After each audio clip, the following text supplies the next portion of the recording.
Selamat sore Bapak Ibu Saudara yang dikasihi oleh Tuhan Yesus Kristus. Sore ini kita akan kembali lagi belajar akan bagian firman Tuhan dari satu tokoh yang kita sudah kenal dengan sangat dekat di dalam perjanjian baru. Tokoh yang mengungkapkan kebenciannya tetapi oleh anugerah Allah semata dia diubahkan menjadi rasul yang penuh kasih. Mari kita berdoa sebelum kita kemudian merenungkan kebenaran firman Tuhan. Bapa di dalam kerajaan sorga, kami memuji kebesaran-Mu ya Tuhan Allah kami yang hidup, Allah yang tidak saja menciptakan kami, Allah yang tidak saja memelihara kehidupan kami, tetapi Engkau adalah Allah yang mengubahkan jiwa kami, daripada keberdosaan kami, daripada keadaan kami yang memberontak kepada Tuhan, membuat jiwa kami lembut, sehingga kami boleh di dalam anugerah Tuhan, percaya kepada Kristus dan menaati kebenaran firman-Mu. Kami sungguh bersyukur kepada Tuhan, karena tanpa intervensi Tuhan ini tidak ada satupun daripada kami yang boleh mengalami keselamatan. Kami sungguh bersyukur untuk anugerah Allah yang begitu indah di dalam Tuhan Yesus. Dan saat ini ketika kami akan merenungkan firman-Mu tentang pribadi yang membenci Kristus tetapi oleh anugerah diubahkan menjadi orang yang mengasihi Kristus, biarlah Tuhan pimpin hati dan pikiran kami, sehingga setiap kami jika ada hal-hal yang perlu diubahkan Tuhan di dalam hidup kami, biarlah Engkau ubahkan melalui kebenaran firman ini. Terima kasih Bapa di sorga, kami serahkan waktu perenungan firman Tuhan di depan hanya di dalam pimpinan dan penyertaan Tuhan semata. Dalam nama Yesus Kristus Tuhan kami berdoa. Amin. Baik, mari kita membaca dua bagian firman Tuhan. Yang pertama dari Kisah Para Rasul pasal yang ke-9, ayat 1 sampai dengan ayat yang ke-9. Dan kemudian di dalam 1 Korintus 15 ayat yang ke-4 sampai dengan ayat yang ke-8. Saya baca pertama kali dari Kisah Para Rasul 9 ayat 1 sampai dengan ayat yang ke-9. Sementara itu berkobar-kobar hati Saulus untuk mengancam dan membunuh murid-murid Tuhan. Ia menghadap imam besar dan meminta surat kuasa daripadanya untuk dibawa kepada majelis-majelis Yahudi di Damsyik, supaya jika ia menemukan laki-laki atau perempuan yang mengikuti jalan Tuhan, ia menangkap mereka dan membawa mereka ke Yerusalem. Dalam perjalanannya ke Damsyik, ketika ia sudah dekat kota itu, tiba-tiba cahaya memancar dari langit mengelilingi dia. Ia rebah ke tanah dan kedengaranlah olehnya suatu suara yang berkata kepadanya, "Saulus, Saulus, mengapakah engkau menganiaya aku?" Jawab Saulus, "Siapakah engkau Tuhan?" Katanya, "Akulah Yesus yang kau aniaya itu. Tetapi bangunlah dan pergilah ke dalam kota, di sana akan dikatakan kepadamu apa yang harus kau perbuat."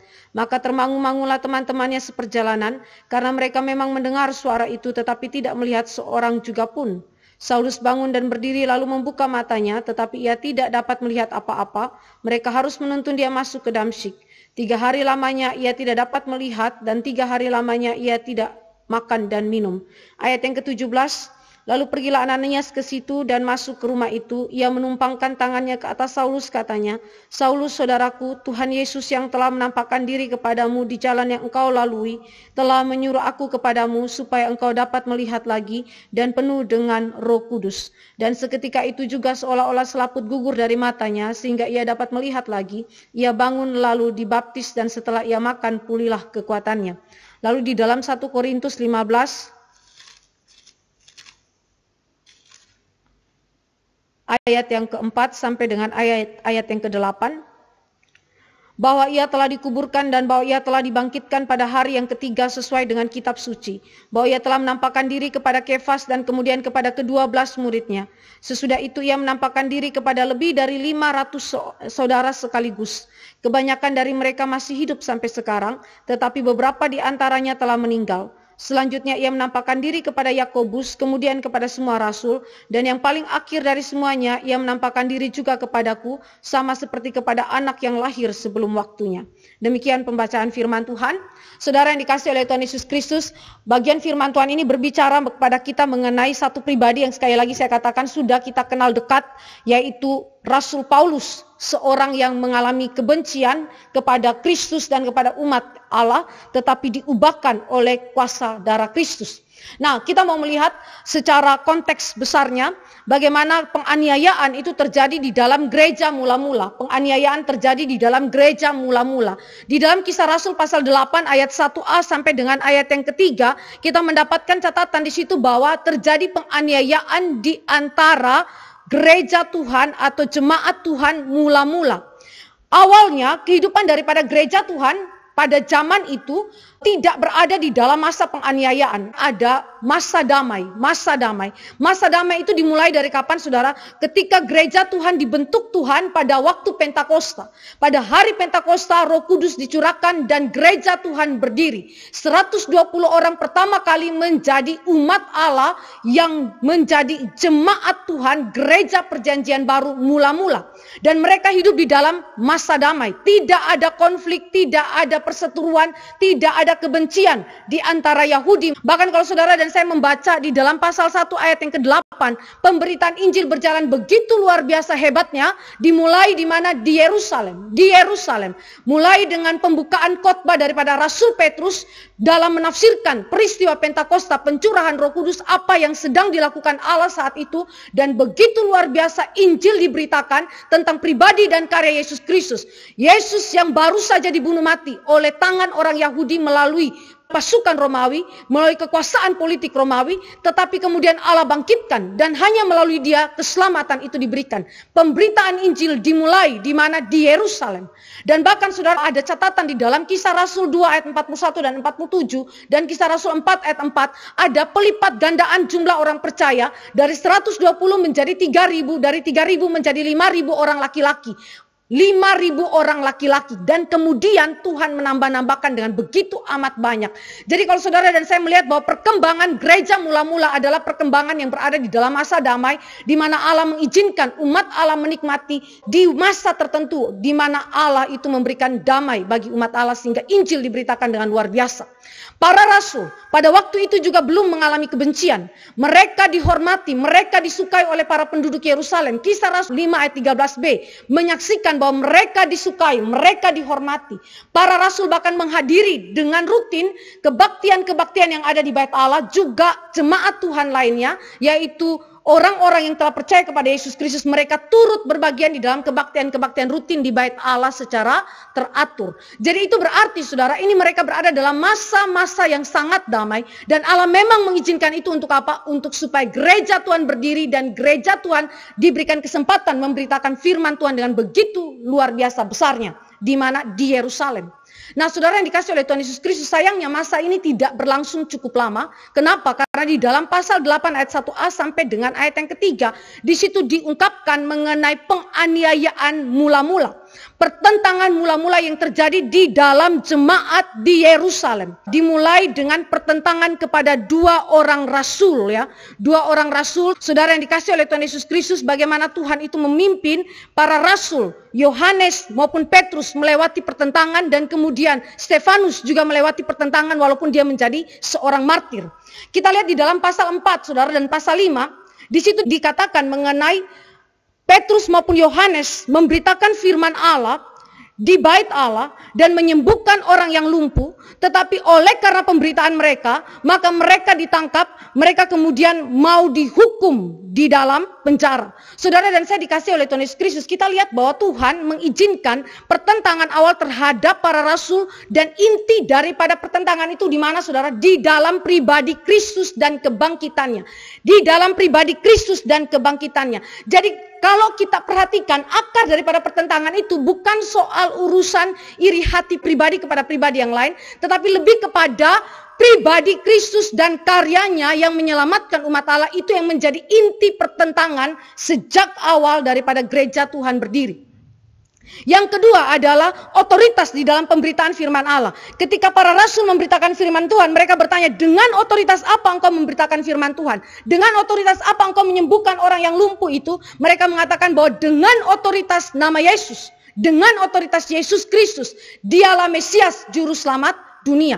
Saudara yang dikasih oleh Tuhan Yesus Kristus, kalimat-kalimat ini adalah kalimat-kalimat yang bukan saja bersifat defensif, yang mempertahankan iman Kristen, tetapi ini adalah kalimat-kalimat yang menyerang iman ataupun ajaran daripada orang-orang Yahudi pada zaman itu yang menolak Yesus Kristus sebagai Tuhan dan Juru Selamatnya, yang menolak Yesus Kristus sebagai Sang Mesias itu, yang menolak Yesus Kristus sebagai jalan satu-satunya bagi keselamatan orang yang berdosa. Mereka dengan berani menyatakan bahwa Kristus dan karyanya adalah satu-satunya jalan keselamatan. Otoritas itulah yang menyembuhkan orang-orang yang mengalami sakit dan segala apa yang menjadi penyebab daripada dosa.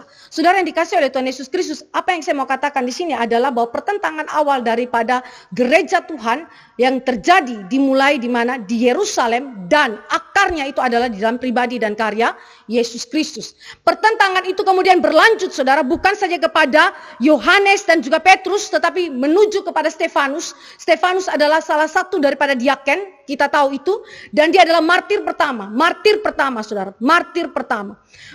Dia mengungkapkan di dalam pengajarannya, Kisah Rasul 6 ayat 8 sampai dengan Kisah Rasul 7 ayat 60, dia menegaskan bahwa kedatangan Mesias Yesus Kristus adalah legitimasi yang begitu kokoh bagi permulaan perjanjian baru dan penghapusan terhadap kultus bait Allah.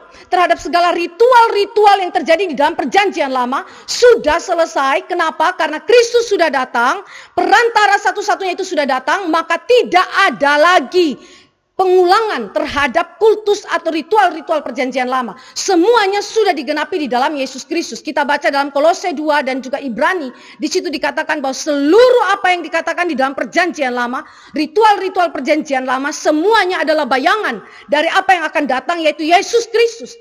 Dan Stefanus menegaskan, jika Kristus sang perantara itu sudah datang, maka tidak ada lagi ritual-ritual perjanjian lama yang perlu diikuti lagi. Kenapa? Karena sudah digenapi. Dan hal ini adalah dianggap sebagai penghujatan terhadap bait Allah. Saudara, dan saya membaca di dalam Markus 14 ayat 58, di situ dikatakan bahwa serangan yang paling berat yang dikatakan oleh Yesus Kristus juga kepada bait Allah itu dianggap sebagai hujatan oleh orang-orang Yahudi. Mari kita baca sebentar Markus 14 ayat 58. Markus 14 ayat yang ke-58. Kami sudah mendengar orang ini berkata, aku akan merubuhkan bait suci buatan tangan manusia ini, dan dalam 3 hari akan kudirikan yang lain yang bukan buatan tangan manusia. Mereka membawa apa yang dikatakan oleh Yesus Kristus sebagai sebuah hujatan kepada bait Allah, sebagai sebuah serangan yang paling berat kepada bait Allah. Sama seperti yang dilakukan oleh Stefanus. Padahal yang dimaksudkan oleh Yesus Kristus ketika dia mengatakan bahwa rubuhkan bait Allah dan dalam 3 hari aku akan mendirikan, ini berbicara mengenai kematian Kristus dan kebangkitan dia setelah hari yang ketiga. Tetapi mereka salah menafsirkannya dan mereka mengatakan bahwa Yesus sedang menghujat atau menyerang bait Allah. Dan akhirnya Yesus harus dihukum mati karena kalimat Tuhan Yesus ini. Saudara, apa yang dikatakan oleh Stefanus itu mirip seperti yang diungkapkan oleh Yesus Kristus. Bait Allah, segala kultus yang bersangkutan dengan bait Allah di dalam konteks perjanjian lama sudah harus dihapuskan. Dan itu dianggap sebagai serangan, hujatan kepada bait Allah. Dan karena itu Stefanus harus dihukum mati. Saudara yang dikasihi oleh Tuhan Yesus Kristus, sekali lagi, apa yang dikatakan oleh Stefanus itu adalah sesuatu esensi yang terkait dengan pribadi dan karya Kristus. Kedatangan Kristus menggenapi seluruh hukum Taurat Musa, dan karena itu tidak ada lagi ritual-ritual perjanjian lama yang mengikat kehidupan daripada orang Kristen. Orang-orang percaya sudah digenapi oleh Yesus Kristus, dan karena itu dia harus dibunuh mati. Saudara yang dikasihi oleh Tuhan Yesus Kristus, perhatikan, dari 2 orang, Yohanes dan Petrus bergerak kepada Stefanus. Yohanes dan Petrus belum dibunuh mati, tetapi Stefanus dibunuh mati, dan kemudian sekarang masuk ke dalam penganiayaan terstruktur dan sistematis. Kalau yang tadi itu penganiayaan yang bersifat sewaktu-waktu, tetapi ini adalah penganiayaan yang terstruktur dan sistematis, dan itu berlangsung untuk seterusnya di kalangan orang Yahudi terhadap orang-orang percaya yang disebutkan di dalam Kisah Rasul 9 tadi sebagai penganut jalan Tuhan atau orang-orang Kristen.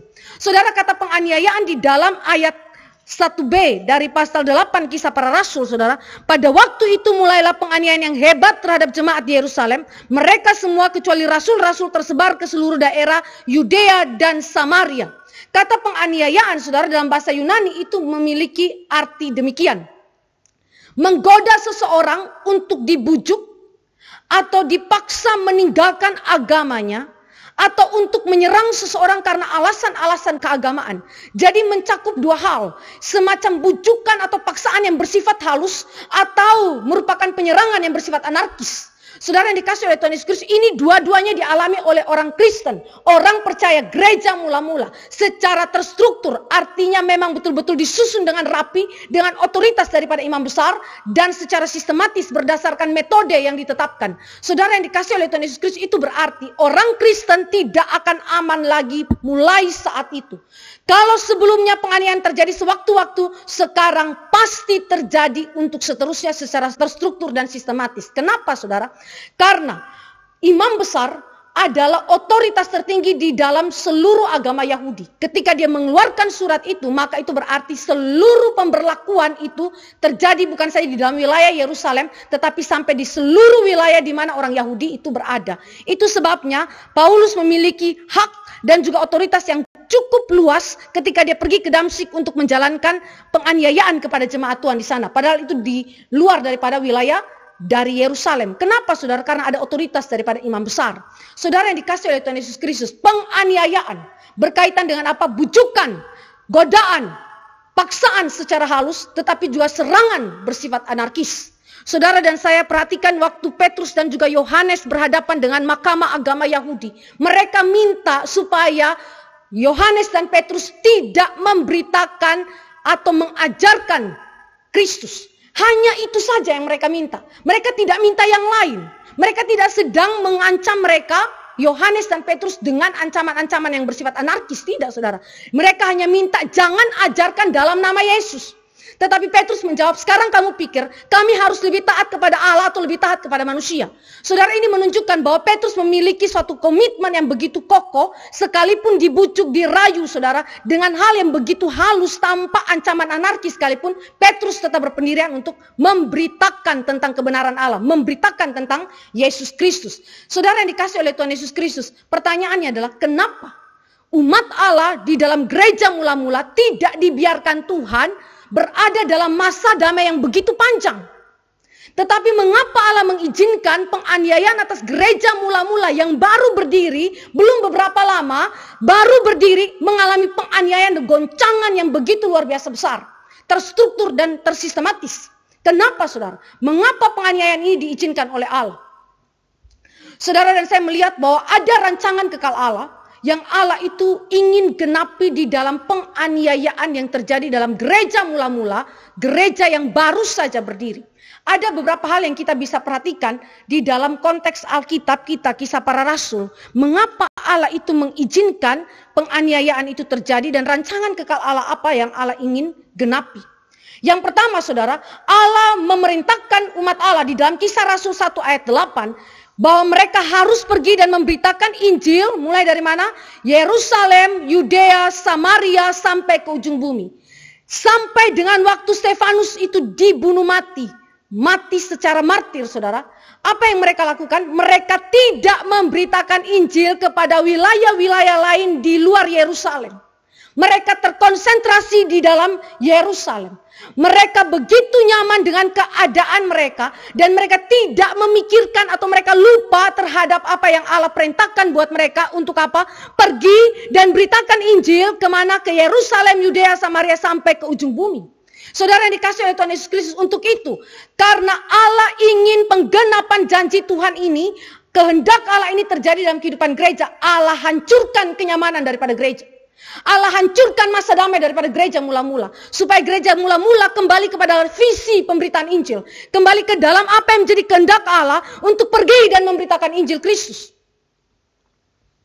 Yang kedua, Allah ingin supaya pemberitaan Injil sampai ke ujung bumi, bukan saja dengan cara menghancurkan kenyamanan gereja, tetapi juga dengan cara menghancurkan persepsi gereja yang kolot terhadap keselamatan. Kita lihat di dalam Kisah Rasul 10, Kisah Rasul pasal 10 ayat 9 sampai ayat yang ke-16. Kisah mengenai Cornelius. Saya mau membacakan beberapa ayatnya saja. Di dalam ayat yang ke-44 sampai dengan ayat yang ke-47. Kisah Rasul 10 ayat 44 sampai ayat yang ke-47, ketika Petrus sedang berkata demikian, turunlah Roh Kudus ke atas semua orang yang mendengarkan pemberitaan itu, dan semua orang percaya dari golongan bersunat yang menyertai Petrus tercengang-cengang karena melihat bahwa karunia Roh Kudus dicurahkan ke atas bangsa-bangsa lain juga, sebab mereka mendengar orang-orang itu berkata-kata dalam bahasa roh dan memuliakan Allah. Lalu kata Petrus, bolehkah orang mencegah untuk membaptis orang-orang ini dengan air, sedangkan mereka telah menerima Roh Kudus sama seperti kita? Lalu ia menyuruh mereka dibaptis dalam nama Yesus Kristus. Kemudian mereka meminta Petrus supaya ia tinggal beberapa hari lagi bersama-sama dengan mereka. Saudara, apa yang saya mau katakan di sini? Kekolotan pikiran daripada Petrus itu dihancurkan. Padahal dia adalah soko guru jemaat. Dia adalah pemimpin daripada jemaat Tuhan. Dia menganggap bahwa keselamatan adalah milik daripada orang Yahudi saja. Sama seperti orang Yahudi pada umumnya. Mereka menganggap bahwa keselamatan itu hanya terjadi bagi orang Yahudi saja. Tidak diberikan kepada orang non-Yahudi. Tetapi Alkitab menunjukkan bahwa Allah telah menginaugurasikan bahwa keselamatan diberikan juga kepada bangsa-bangsa lain melalui pencurahan Roh Kudus pada hari Pentakosta. Maka itu berarti perintah untuk memberitakan Injil sampai kepada ujung bumi, kepada orang Yahudi maupun non-Yahudi harus dijalankan. Persoalannya adalah persepsi yang kolot ini menghalangi pemikiran daripada Petrus. Menghalangi pemikiran daripada orang Yahudi umumnya, khususnya orang Yahudi yang telah percaya kepada Yesus Kristus, sehingga mereka tidak pergi dan memberitakan Injil Kristus. Tetapi mereka tinggal tetap di dalam lingkungan mereka, dan mereka berbahagia, mereka menikmati keselamatan bagi diri mereka sendiri. Saudara yang dikasih oleh Tuhan Yesus Kristus, Alkitab menunjukkan kepada engkau dan saya bahwa Allah jika menghendaki kehendaknya itu digenapi, maka dia tidak segan-segan untuk menghancurkan sekali lagi persepsi-persepsi, asumsi-asumsi subjektif saudara yang menjadi penghalang, menjadi tembok yang membatasi pemberitaan Injil kita kepada sesama kita. Gereja Tuhan di dalam masa lampau sekali lagi dibatasi oleh konsep keselamatan yang hanya bagi orang Yahudi. Tuhan runtuhkan itu. Dan sekarang gereja Tuhan masa kini pun bisa saja oleh persepsi-persepsi kolot tertentu yang menghalangi pandangan mereka untuk pergi dan memberitakan Injil kepada orang-orang yang belum mengenal Allah di dalam Yesus Kristus. Maka Allah hancurkan itu. Allah hancurkan pemikiran-pemikiran mereka.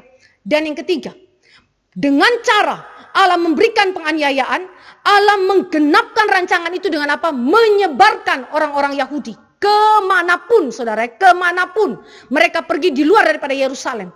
Orang-orang Yahudi, yakni mereka yang telah percaya kepada Yesus Kristus, itu berdiaspora, saudara. Saudara perhatikan di dalam Kisah Rasul 10 ayat yang kelima.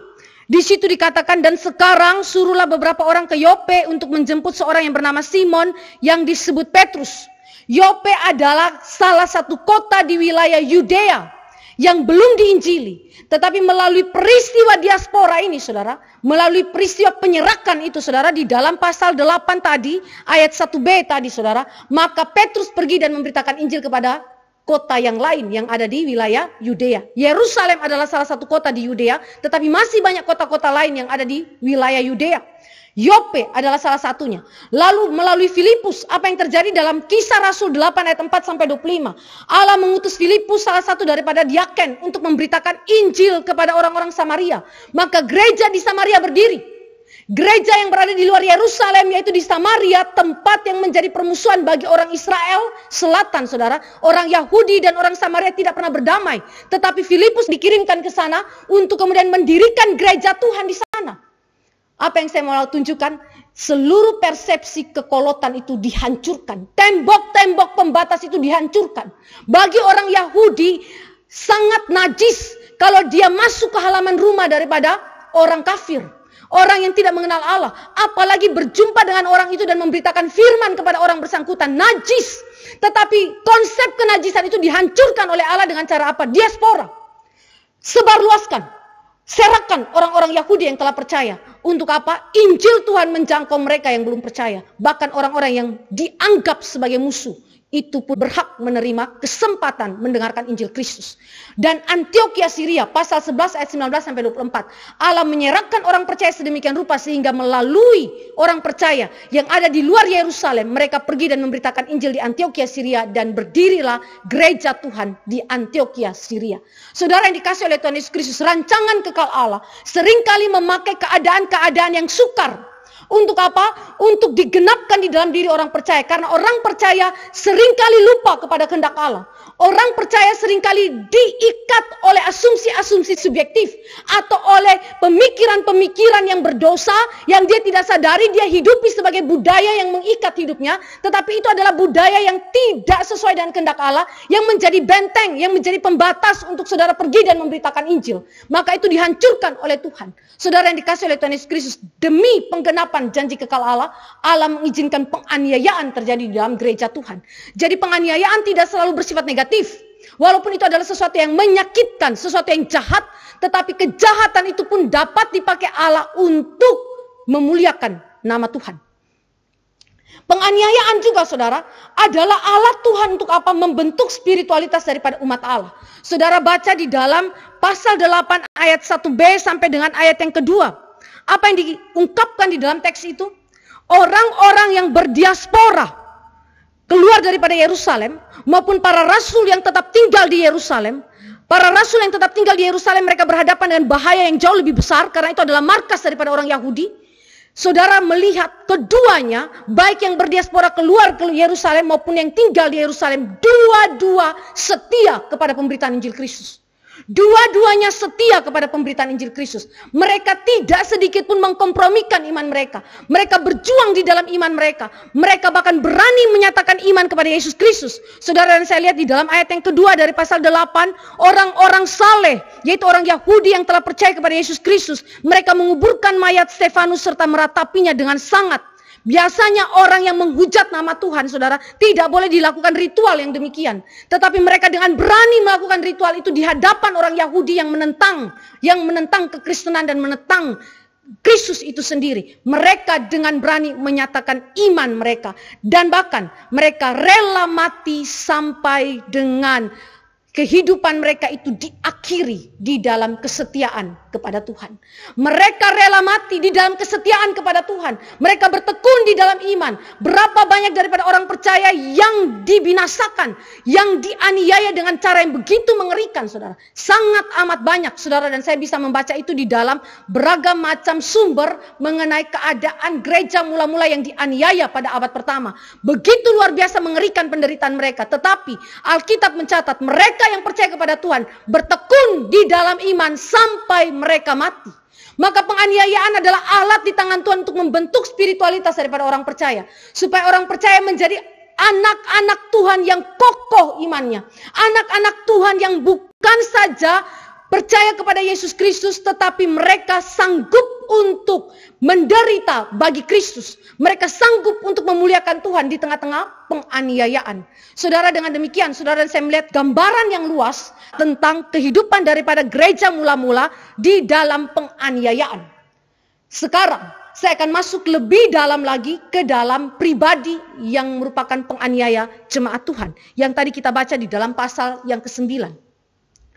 Orang yang menjadi eksekutor daripada seluruh penganiayaan yang bersifat terstruktur dan tersistematis dari pihak para pemimpin agama Yahudi adalah Saulus. Saulus, saudara.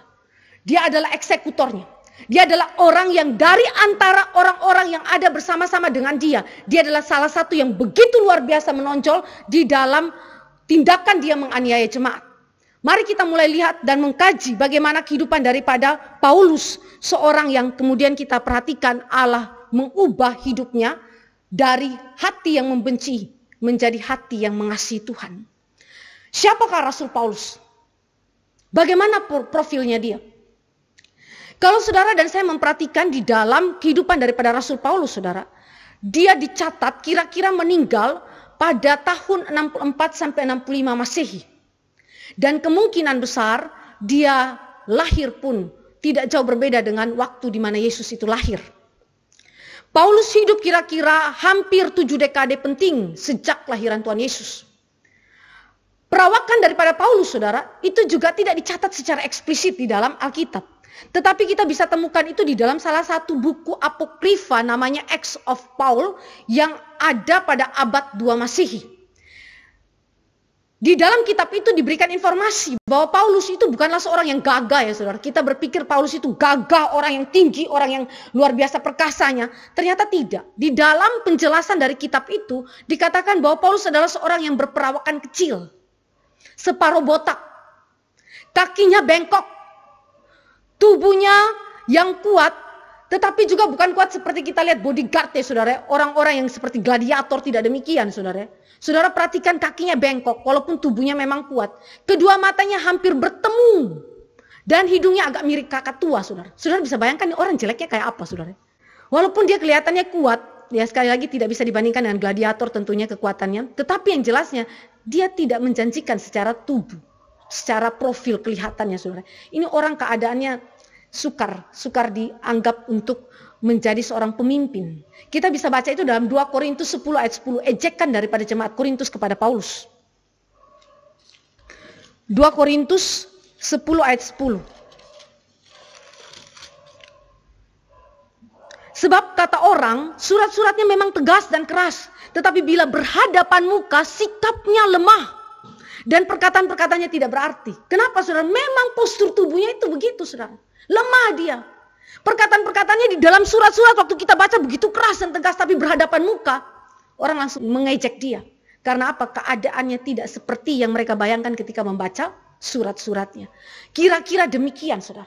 Tetapi anehnya saudara, orang yang sebegini jeleknya, Tuhan menaruh luar biasa kemampuan yang begitu indah di dalam diri Paulus. Secara natural Allah memberikan kapasitas yang luar biasa kepada Paulus. Mari kita memperhatikan bagaimana Paulus itu memiliki segala apa yang menjadi kebanggaan pada masa itu. Dan inilah yang menjadi dasar bagi Rasul Paulus begitu memiliki keangkuhan diri dan merupakan orang yang paling sombong saudara. Kalau saudara perhatikan di dalam kehidupan daripada Rasul Paulus dan juga catatan-catatan mengenai Rasul Paulus saudara, dia mengungkapkan bahwa diri dia adalah orang yang memang sombong, orang yang memang betul-betul angkuh saudara ya.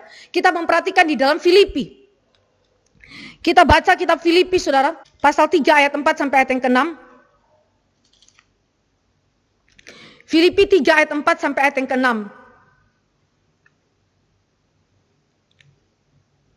Sekalipun aku juga ada alasan untuk menaruh percaya pada hal-hal lahiriah. Jika ada orang lain menyangka dapat menaruh percaya pada hal-hal lahiriah, aku lebih lagi. Perhatikan, aku lebih lagi. Disunat pada hari ke-8 dari bangsa Israel, dari suku Benyamin, orang Ibrani asli, tentang pendirian terhadap hukum Taurat aku orang Farisi, tentang kegiatan aku penganiaya jemaat, tentang kebenaran dalam menaati hukum Taurat aku tidak bercacat. Saudara, kalimat menaruh percaya. Menaruh percaya saudara, itu di dalam bahasa Yunani yang saya tuliskan di situ adalah berarti diandalkan, dimegahkan, dicari, disukai, memuaskan hati. Semua yang diungkapkan di dalam ayat-ayat yang tadi saya baca itu adalah bagian yang dulunya Paulus sebelum dia bertobat saudara, itu adalah landasan bagi dia, andalan bagi dia, apa yang dicari dan memuaskan jiwa daripada Rasul Paulus. Dia begitu angkuh saudara. Saudara yang dikasih oleh Tuhan Yesus Kristus, seringkali penganiayaan terjadi kepada umat Allah dan akarnya itu salah satunya adalah keangkuhan. Jiwa daripada Rasul Paulus adalah orang yang begitu angkuh. Orang yang menaruh percaya, yang mengandalkan, memegahkan diri, mencari dan memuaskan hati kepada perkara-perkara lahiriah. Saudara yang dikasih oleh Tuhan Yesus Kristus, John Knox Chamberlain itu mengatakan begini. Esensi daripada keangkuhan itu adalah persaingan yang selalu akan berarti perseteruan. Persaingan atau perseteruan kepada sesama. Tadi saya katakan, lebih lagi, aku lebih lagi. Superioritas yang mau ditekankan oleh Rasul Paulus terhadap semua orang yang sebaya dengan Rasul Paulus. Dia mengatakan bahwa di antara rekan-rekannya, teman-teman sebayanya, dialah yang paling unggul. Ini bicara mengenai apa saudara? Mengenai keangkuhan diri yang di belakangnya itu adalah persaingan, perseteruan saudara terhadap sesama. Selalu menganggap diri lebih tinggi daripada orang lain. Kenapa? Karena punya segala macam hal yang bisa dibanggakan, segala macam pencapaian lahiriah yang pada zaman itu seluruh pencapaian yang dicatat oleh Rasul Paulus itu adalah yang the best, Yang the best ya saudara. Jadi ini adalah kalau saudara baca di dalam kacamata modern, saudara mungkin menganggap ini pencapaian apa sih?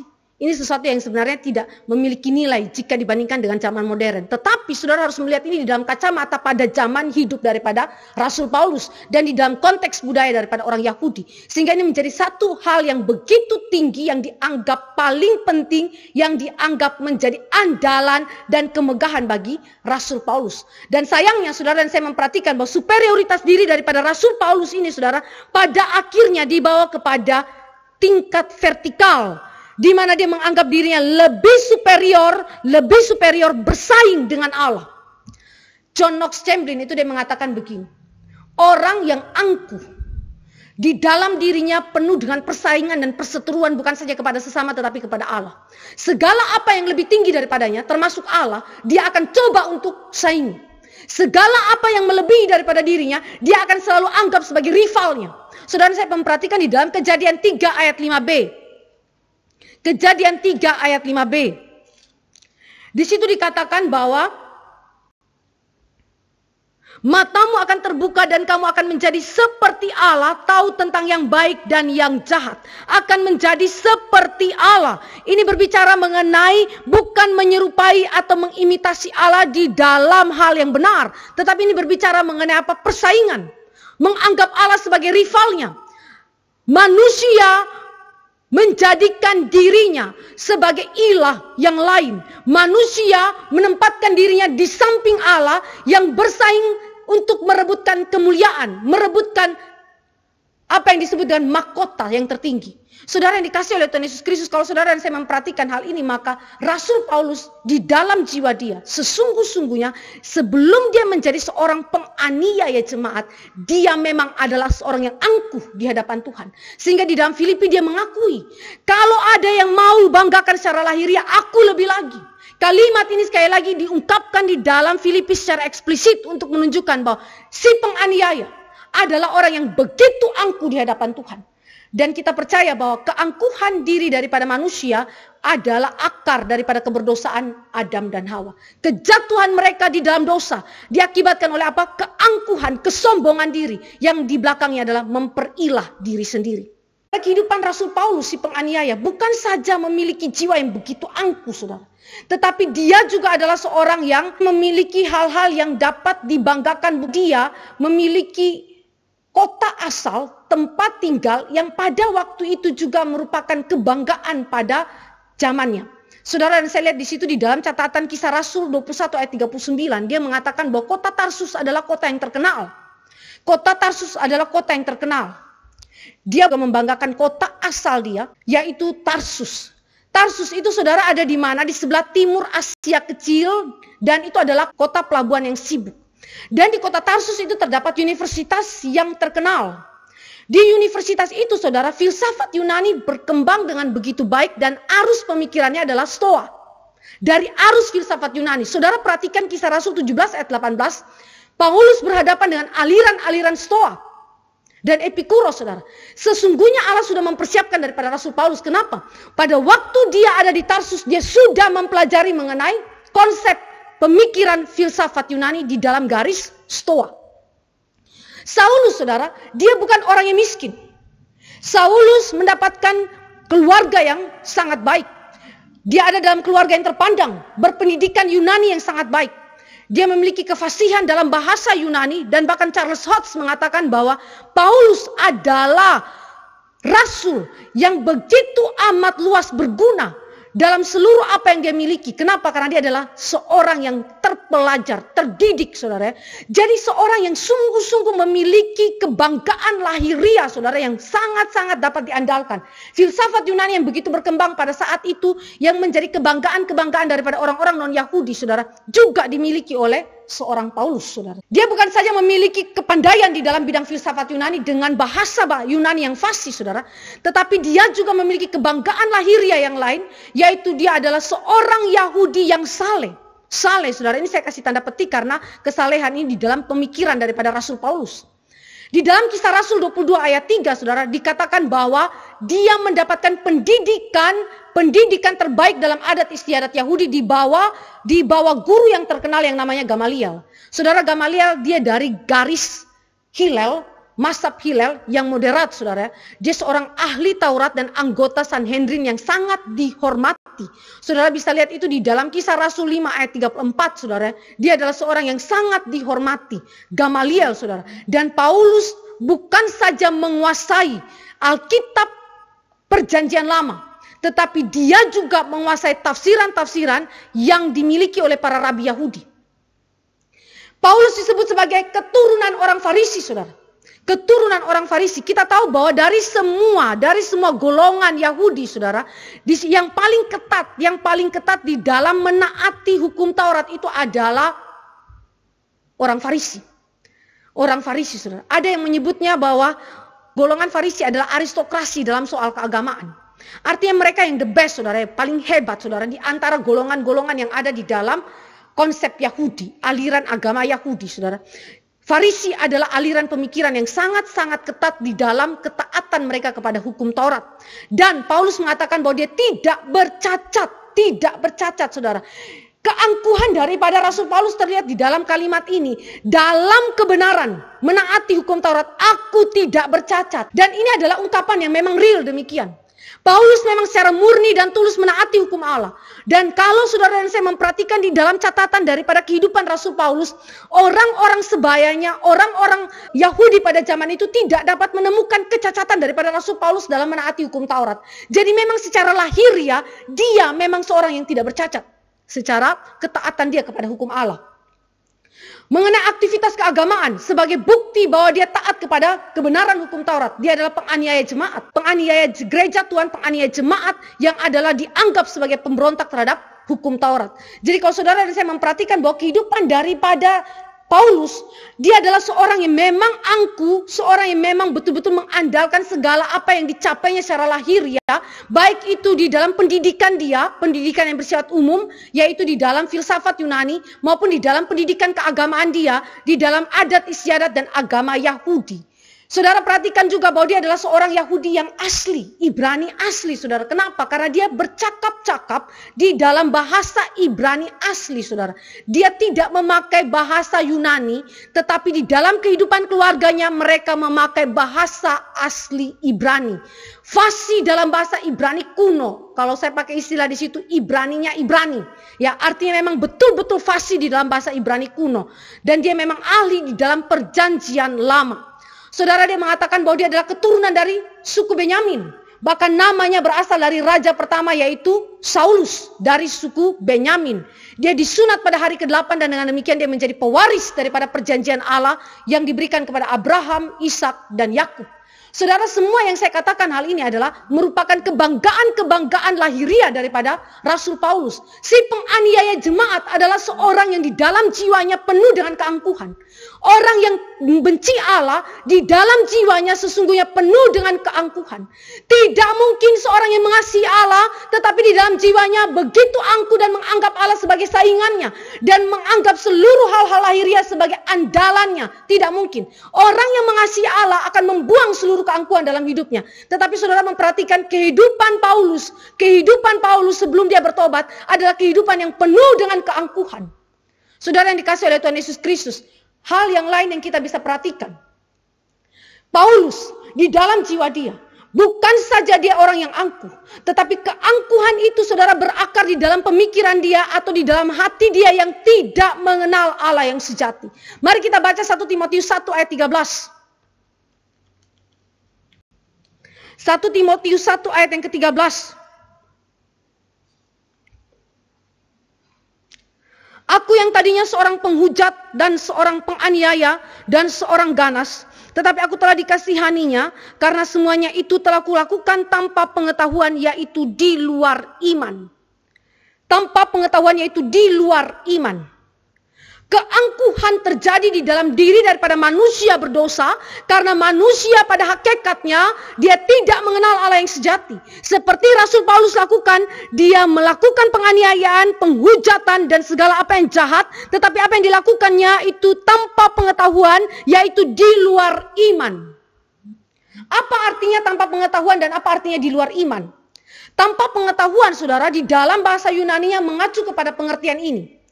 tidak tahu atau tidak peduli karena memang tidak memahami atau tidak memperoleh informasi.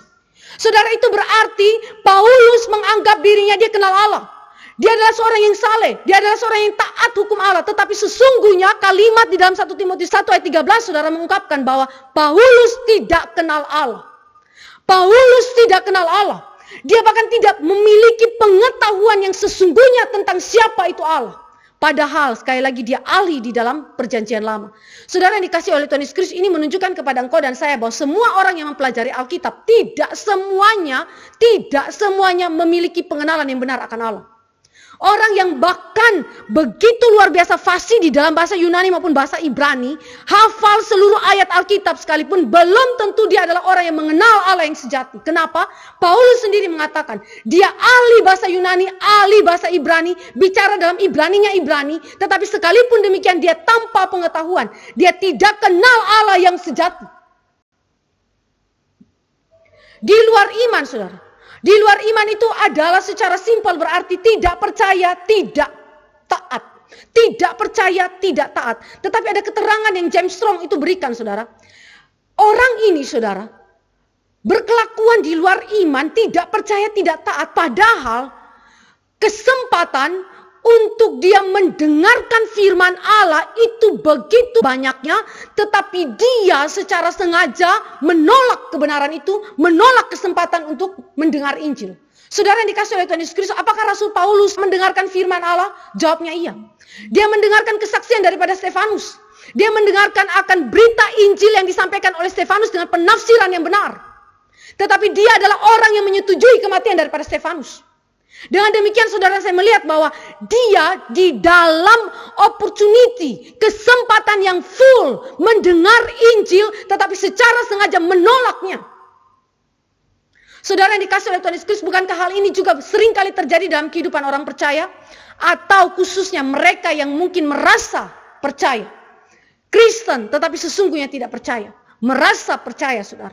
Mereka berpikir mereka telah mengenal Allah. Mereka berpikir mereka telah percaya kepada Allah. Tetapi setiap kali firman itu datang dan menegur, mengoreksi hidup daripada mereka, apa respon hati?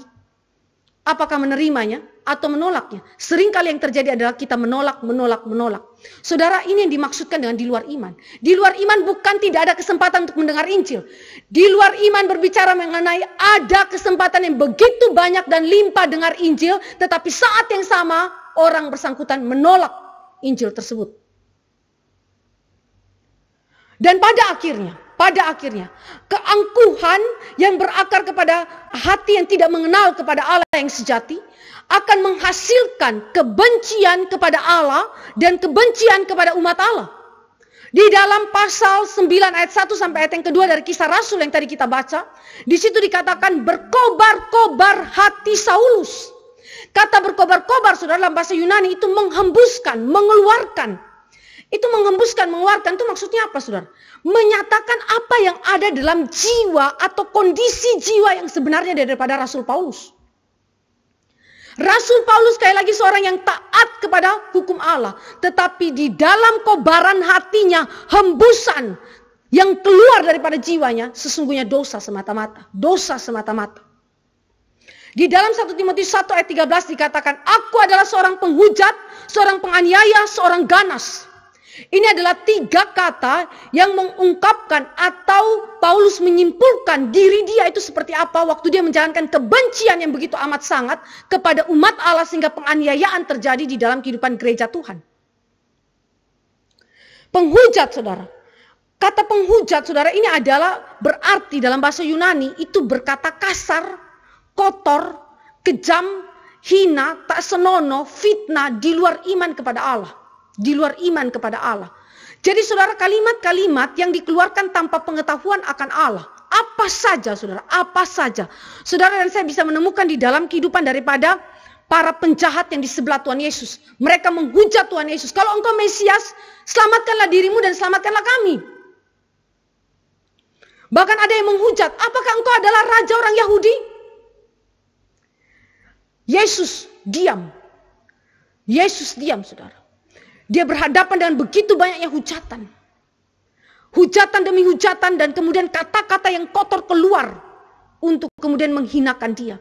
Itu yang dilakukan oleh Rasul Paulus, saudara. Paulus menghujat Kristus dan jemaat Tuhan. Dia adalah penganiaya. Penganiaya berbicara mengenai tindakan mengejar, menyiksa, menindas, menggoda dalam spirit permusuhan. Penganiayaan, saudara. Itu sebabnya dikatakan bahwa dia bawa surat itu lalu dia kejar orang-orang yang ada di Damsyik, yaitu mereka yang telah percaya kepada Tuhan, yang mengikuti jalan Tuhan. Dia mengejarnya, saudara, menyiksa. Saudara bisa bayangkan ya, apa yang keluar dari diri Rasul Paulus. Semuanya adalah aliran-aliran kebencian, permusuhan di dalam dirinya. Selalu itu yang dimunculkan, saudara. Perhatikan, manusia yang angkuh. Manusia yang angkuh karena tidak kenal Allah, maka pada akhirnya manusia itu akan benci Allah dan benci umat Allah.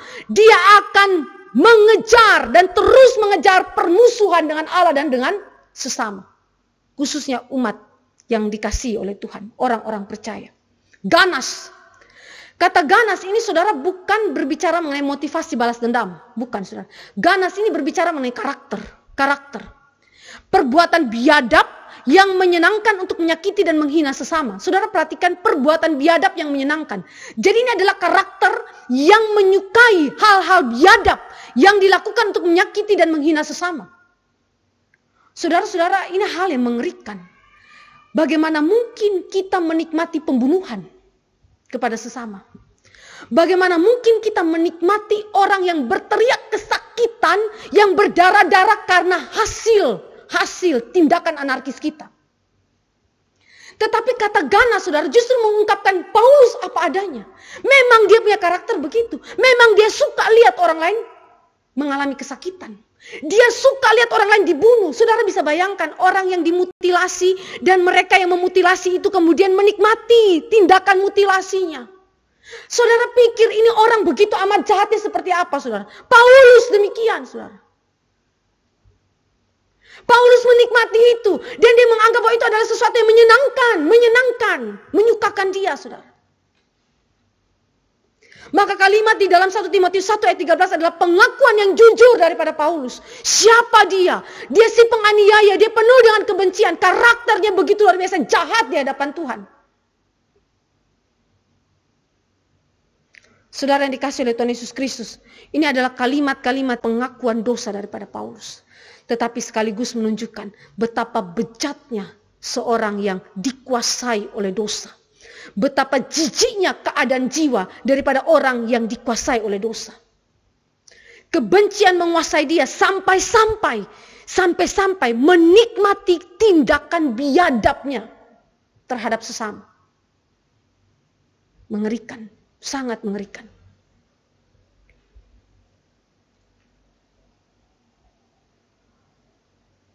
Satu Korintus 15 ayat 8. Orang yang demikian, saudara. Orang yang demikian. Yang begini amat bejatnya.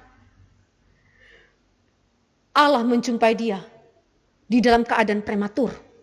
1 Korintus 15 ayat 8.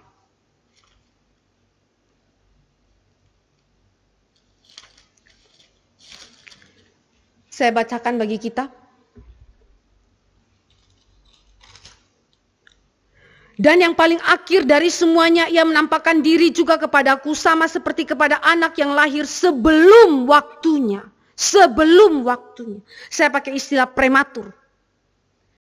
Perjumpaan yang prematur.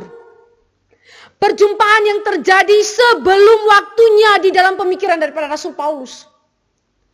Orang yang bejat, orang yang angkuh, orang yang tidak kenal Allah, orang yang penuh dengan kebencian ini, saudara. Allah tidak biarkan dia terus hidup di dalam keadaan itu. Tetapi di dalam kedaulatan Allah dikatakan bahwa Allah datang dan kemudian menjumpai dia seperti anak yang lahir sebelum waktunya. Istilah lahir sebelum waktunya itu adalah aborsi. Bahasa Yunaninya itu terjemahannya aborsi, saudara. Aborsi. Apa maksudnya, saudara, aborsi ini? Ini berbicara bukan kepada waktu pertobatan dari Paulus. Tetapi mengacu kepada tindakan Allah. Kepada tindakan Allah, saudara. Tindakan Allah yang mengaborsi. Aborsi adalah sebuah tindakan yang mengintervensi secara tiba-tiba di luar dugaan daripada si bayi itu yang ada di dalam kandungan. Dan kemudian menyobek rahim itu dan mengeluarkan anak itu. Ini yang Allah lakukan, saudara. Ini yang Allah lakukan kepada Rasul Paulus. Allah bertindak, menyela, mengintervensi secara tiba-tiba dan kemudian menyobek kehidupan daripada Paulus itu yang menentang Allah, diubahkan menjadi seorang murid Kristus. Disobek, saudara. Saudara yang dikasihi oleh Tuhan Yesus Kristus, tindakan Allah seperti anak yang lahir sebelum waktunya. Dengan kata lain, Paulus tidak siap. Bagi Paulus ini bukan waktu yang tepat. Tapi bagi Allah ini waktu yang tepat. Untuk Allah intervensi dan ubahkan Rasul Paulus. Saudara yang dikasihi oleh Tuhan Yesus Kristus, tindakan aborsi, tindakan penyobekan yang Allah lakukan secara tiba-tiba di dalam hidup daripada Rasul Paulus mengakibatkan transformasi di dalam kehidupan Rasul Paulus. Dan itu kita lihat di dalam Kisah Rasul, pasal 9 ayat 3 sampai ayat yang ke-9. Yang tadi kita sudah baca bersama-sama. Di situ dikatakan, khususnya terkait dengan 1 Korintus 15 juga ayat yang ke-8. Ia menampakkan diri kepada aku. Ia menampakkan diri terkait dengan Kisah Rasul 9 ayat 3 sampai ayat yang ke-9. Menampakkan diri. Ini berbicara mengenai apa, saudara? Self-revelation of the risen Christ. Ini berbicara mengenai penyataan diri Allah, yaitu Yesus Kristus yang telah bangkit dan telah dimuliakan itu. Paulus adalah saksi mata daripada Kristus yang telah dibangkitkan. Dia melihatnya. Sama seperti para rasul lainnya juga melihat Kristus yang telah bangkit dan yang telah menampakkan diri di dalam tubuh kemuliaan.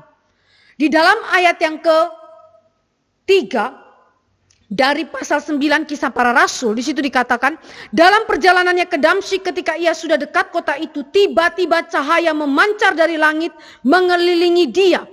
Cahaya ini lebih terang daripada matahari dan terjadi di siang hari bolong. Mengacu kepada apa, saudara? Kita ingat di dalam Keluaran 19 ayat 16 dan 18. Ini mengacu kepada cahaya kemuliaan Allah. Mengacu kepada apa, saudara? Cahaya kemuliaan Allah. Ini bukan penghakiman. Ini bukanlah sekali lagi cahaya yang menggambarkan penghakiman Allah. Tetapi ini adalah cahaya yang menggambarkan karunia Allah. Kasih dan belas kasihnya kepada Paulus, si penganiaya. Padahal kalau kita membaca di dalam kitab Keluaran, tidak ada satu orang pun yang bisa melihat kemuliaan Allah. Jika mereka melihatnya, maka mereka pasti mati.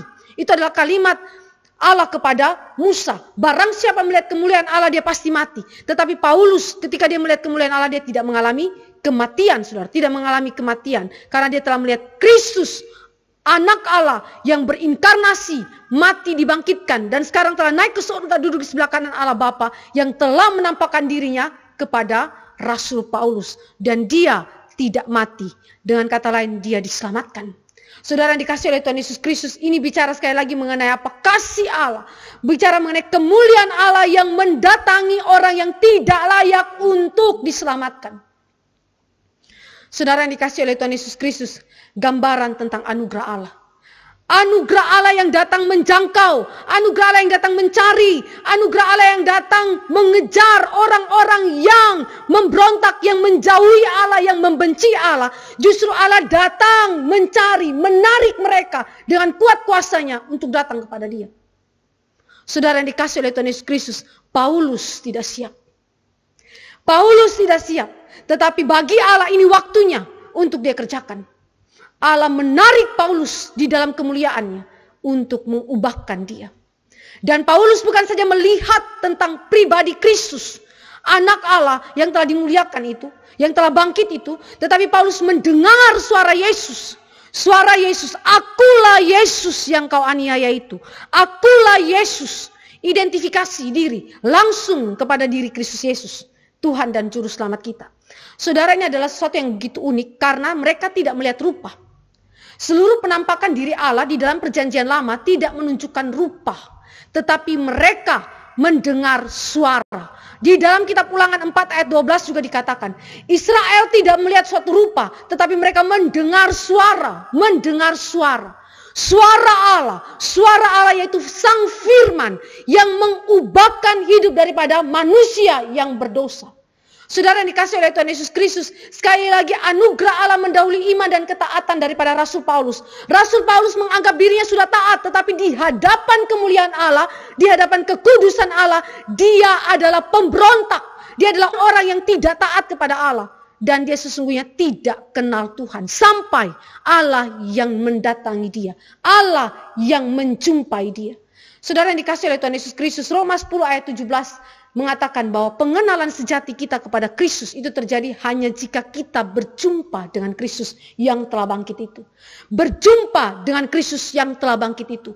Jika kita tidak berjumpa dengan dia, maka tidak mungkin ada iman yang sejati boleh dilahirkan. Saudara yang dikasihi oleh Tuhan Yesus Kristus, pertanyaannya adalah, apakah kita akan mengalami pengalaman yang sama? Atau pengalaman daripada Rasul Paulus ini dapat berulang di hari ini? Jawabnya saudara, dapat berulang dengan bentuk yang berbeda. Berulangnya dengan cara apa saudara? Dengan bentuk yang berbeda itu dalam hal apa saudara? Di dalam hal firman. Saudara mendengar suara Allah. Saudara mendengar suara firman Allah terus berkata-kata kepada saudara. Terus memanggil saudara. Dan melalui firman saudara berjumpa dengan dia. Kenapa? Karena firman adalah pribadi Allah. Maka ketika engkau dan saya berjumpa dengan firman, saudara bukan berjumpa dengan tulisan-tulisan. Bukan berjumpa dengan kata-kata kosong. Tetapi saudara berjumpa dengan pribadi Allah yang berkuasa mentransformasi saudara. Karena itu, saya katakan bahwa kita dapat mengalami hal yang sama seperti Rasul Paulus, tetapi dengan cara yang berbeda. Saudara tidak melihat Yesus seperti Paulus melihat, tetapi saudara mendengar suara Yesus seperti Paulus mendengar saat itu. Akulah Yesus melalui apa? Alkitab yang sekarang engkau dan saya terima. Perjanjian lama dan perjanjian baru. Transformasi rohani yang diakibatkan oleh perjumpaan dengan pribadi Yesus Kristus itu mencakup inward dan outward, saudara. Sesuatu yang terjadi di dalam dan di luar daripada diri kita. Saudara dan saya memperhatikan di dalam ayat-ayat selanjutnya, saudara, ada perubahan yang terjadi di dalam diri daripada Rasul Paulus dicatat di dalam pasal 9 daripada Kisah Rasul. Dan juga di dalam 2 Korintus 4 ayat 4 dan 6. Saya mau baca di dalam 2 Korintus 4 ayat 4 dan ayat yang ke-6. Yaitu orang-orang yang tidak percaya, yang pikirannya telah dibutakan oleh ilah zaman ini, sehingga mereka tidak melihat cahaya Injil tentang kemuliaan Kristus yang adalah gambaran Allah. Ayat 6, sebab Allah yang telah berfirman dari dalam gelap akan terbit terang, ia juga yang membuat terangnya bercahaya di dalam hati kita, supaya kita beroleh terang dari pengetahuan tentang kemuliaan Allah yang nampak pada wajah Kristus. Saudara, kalimat ini adalah kalimat yang menunjukkan transformasi yang dialami oleh Paulus yang dicatat juga di dalam Kisah Para Rasul. Ketika dia melihat cahaya itu kemudian dia menjadi buta. Dan melalui doa daripada Ananias, maka selaput itu gugur dari matanya. Dan ini menggambarkan iluminasi yang Roh Kudus kerjakan di dalam jiwa daripada Rasul Paulus dan juga di dalam kehidupan dia sehari-hari. Saudara yang dikasihi oleh Tuhan Yesus Kristus, di dalam jiwa Rasul Paulus yang buta secara rohani, 2 Korintus pasal 4 ayat 4, buta oleh ilah zaman ini, buta oleh keangkuhan, buta oleh hati yang tidak kenal Allah, buta oleh kebencian itu, semuanya gugur pada waktu itu ketika Ananias berdoa dan Roh Allah memenuhi Rasul Paulus. Maka saat itu juga jiwanya diterangi oleh Allah, jiwanya diiluminasikan oleh Roh Kudus, sehingga dia dapat melihat Kristus dengan jelas, dia dapat mengenal Kristus dengan jelas, dia dapat beriman kepada Kristus, dan dia dapat bertobat taat kepada Allah dengan kebenaran Allah yang dimengertinya melalui Alkitab. Saudara yang dikasihi oleh Tuhan Yesus Kristus, ini adalah pekerjaan transformasi dari dalam. Iluminasi di dalam jiwa. Tetapi juga iluminasi itu terjadi di luar melalui perilaku, perkataan, dan seluruh kehidupan daripada Rasul Paulus. Pertanyaan daripada Kristus, mengapa engkau menganiaya aku? Dan pernyataan Kristus, akulah Yesus yang kau aniaya itu, menghasilkan transformasi rohani. Perkataan, suara Kristus, firman itu mentransformasikan kehidupan Paulus. Dari orang yang benci Kristus menjadi orang yang mengasihi Kristus. Dari orang yang pemberontak kepada Allah menjadi orang yang merupakan murid Kristus sejati. Ketika hal itu ditanyakan, apa yang terjadi di dalam hidup daripada Rasul Paulus, saudara? Secara inward. Di dalam teks yang saya catat, Galatia, Roma, dan di dalam 1 Korintus. Kesaksian Paulus. Saat kalimat itu terjadi, maka Allah sedang menghancurkan keangkuhan dan pembenaran diri daripada Saulus. Saulus berpikir dengan seluruh kebenaran dirinya, dengan seluruh perbuatan baik dia dan ketaatan dia kepada hukum Taurat, dia mampu untuk menyelamatkan dirinya. Faktanya tidak. Maka Roma pasal 1 ayat yang ke-17 dikatakan bahwa Injil itu kekuatan Allah. Sebelumnya bukan Injil, sebelumnya bukan Kristus, tetapi diri saya, kebenaran saya, yang adalah kekuatan saya untuk mencapai keselamatan. Tetapi melalui transformasi ini, saudara, Yesus menghancurkan keangkuhan daripada Rasul Paulus. Yesus menghancurkan pembenaran diri daripada Rasul Paulus dan membawa Rasul Paulus rendah hati di hadapan Allah. Akui bahwa sesungguhnya dia adalah orang yang tidak layak di hadapan Allah. Dia orang berdosa, dia tidak layak di hadapan Allah. Dan dia hanya bisa dibenarkan oleh pekerjaan Kristus semata. Yohanes 16 ayat 8. Paulus di dalam 1 Timotius tadi yang kita baca. Dia sadar dirinya berdosa dan dia akui itu secara publik. Saudara, bukan satu kali Paulus sebut bahwa dia penganiaya jemaat. Paulus sebut beberapa kali dalam surat dia, saudara. Berarti Paulus akui dosa dia secara publik. Banyak orang Kristen, saudara, melakukan dosa tetapi sembunyi dosanya diam-diam. Tapi Paulus, saudara, dia melakukan dosa dengan terang-terangan dan jemaat Tuhan menyaksikan bahwa dia adalah penganiaya jemaat. Tetapi di dalam pertobatan dia sama sekali tidak menyembunyikan dosanya dan dia ungkapkan, dia bukakan, dia akui itu di hadapan Ananias secara personal, tetapi juga berjemaat. Waktu dia menginjili, dia memberikan firman Tuhan kepada jemaat-jemaat Tuhan yang lainnya, dia bersaksi bahwa dirinya adalah pendosa yang telah dipertobatkan oleh Tuhan. Saudara yang dikasihi oleh Tuhan Yesus Kristus, pengakuan dosa adalah wujud daripada pekerjaan Allah di dalam jiwa orang yang telah percaya. 1 Yohanes pasal 1 ayat 8 sampai ayat 10. Barang siapa yang tidak mengaku dirinya orang berdosa, sesungguhnya kebenaran Allah tidak ada di dalam dirinya. Dan pengakuan dosa ini menunjukkan bahwa Paulus kenal kebenaran Allah. Paulus kenal betul siapa Allah dan kenal betul diri dia. John Calvin mengatakan bahwa hikmat yang sejati adalah mengenal Allah. Dan ketika kita mengenal Allah, kita mengenal diri kita siapa. Dan ketika kita mengenal diri kita si pendosa, kita makin mengenal anugerah Allah. Mengenal kasih Allah di dalam Yesus Kristus. Dan itulah yang terjadi dalam diri Rasul Paulus. Dia sadar bahwa keselamatan adalah anugerah Allah semata. Bukan karena hasil usaha manusia. Efesus 2 ayat 1 sampai 10. Iman bahkan timbul bukan karena pekerjaan atau hasil daripada usaha manusia. Iman pun datang karena anugerah Allah semata. Jadi dengan demikian, saudara, Paulus menganggap bahwa dirinya nothing sama sekali. Tadinya Paulus menganggap dirinya something. Tetapi ketika dia berjumpa dengan Kristus, dia nothing. Dia tidak ada apa-apanya, saudara. Kesadaran akan ketuhanan Yesus sebagai anak Allah. Pribadi kedua Allah Tritunggal yang berinkarnasi ke dunia untuk menyelamatkan manusia berdosa. Ini menjadi sentral daripada seluruh doktrin Rasul Paulus. Rasul Paulus adalah pribadi yang memiliki doktrin kristologi yang agung luar biasa. Saudara membaca dalam surat-surat dia, khususnya surat daripada Roma, mengandung doktrin yang begitu dalam tentang Kristus. Kristologinya begitu amat dalam. Saudara yang dikasih oleh Tuhan Yesus Kristus yang menghubungkan Adam pertama dan Adam kedua itu siapa? Paulus. Paulus menafsirkan perjanjian lama di dalam kacamata kristologi yang begitu agung. Kenapa? Karena pada waktu dia berjumpa dengan Kristus di dalam Kisah Rasul 9 ayat 8 sampai 9 yang diubahkan adalah konsep dia tentang Kristus.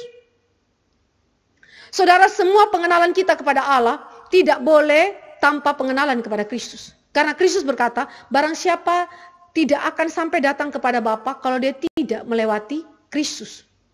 Tidak akan sampai kepada Bapa kalau tidak melewati Kristus. Jadi itu berarti harus melalui Kristus baru kita memahami tentang Allah Bapa. Harus melalui Kristus baru kita boleh memahami tentang Allah Tritunggal. Saudara yang dikasih oleh Tuhan Yesus Kristus, Paulus memiliki konsep kristologi yang begitu agung. Dengan demikian dia memiliki pengenalan yang sejati terhadap Allah Tritunggal. Allah Tritunggal yang tadinya dia menolak dengan jelas. Dia tadinya monoteisme tunggal, sekarang menjadi monoteisme Tritunggal. Tritunggal. Transformasi rohani mencakup inward dan outward illumination, saudara. Mengubah cara pikir, mengubah cara merasa, mengubah cara berkehendak. Dan pada akhirnya seluruh kehidupan Paulus yang ganas itu diubahkan menjadi seorang rasul yang begitu lembut hati. Saudara, perubahan radikal di dalam Roma 12 ayat 1-2 itu berbicara mengenai a new orientation yang mencakup intelektual, emosional, dan volisional. Intelektual itu berbicara mengenai apa, saudara? Mengenai pengenalan akan kekudusan dan keagungan Allah. Pengenalan akan kekudusan dan keagungan Allah, saudara. Mencakup tentang pengakuan dosa, mencakup tentang pemahaman kasih Allah yang mengampuni, dan segala apa yang lain tentang Allah yang diungkapkan di dalam Alkitab. Emosional, apa itu, saudara? Emosional berbicara mengenai dua hal, yaitu duka cita atau penyesalan yang sungguh dari hati atas dosa yang telah dilakukan, sekaligus sukacita dalam melakukan kehendak Allah di dalam persekutuan dengan sesama. Jadi waktu kita diubahkan, saudara, intelektual kita itu difokuskan kepada pengenalan akan Allah dengan seluruh ajaran yang disampaikan di dalam Alkitab tentang pribadi Allah dan karyanya bagi kita. Dan emosi kita diarahkan terhadap kebenaran itu, di mana engkau dan saya menikmati sukacita dalam melakukan kehendak Allah di dalam komunitas relasi dengan umat Allah. Tetapi juga saudara dan saya berduka terhadap dosa-dosa kita dan tidak membiarkan dosa itu menguasai hidup kita. Tetapi engkau dan saya keluar daripada dosa itu dan mengalahkan dosa itu oleh kuasa Allah semata.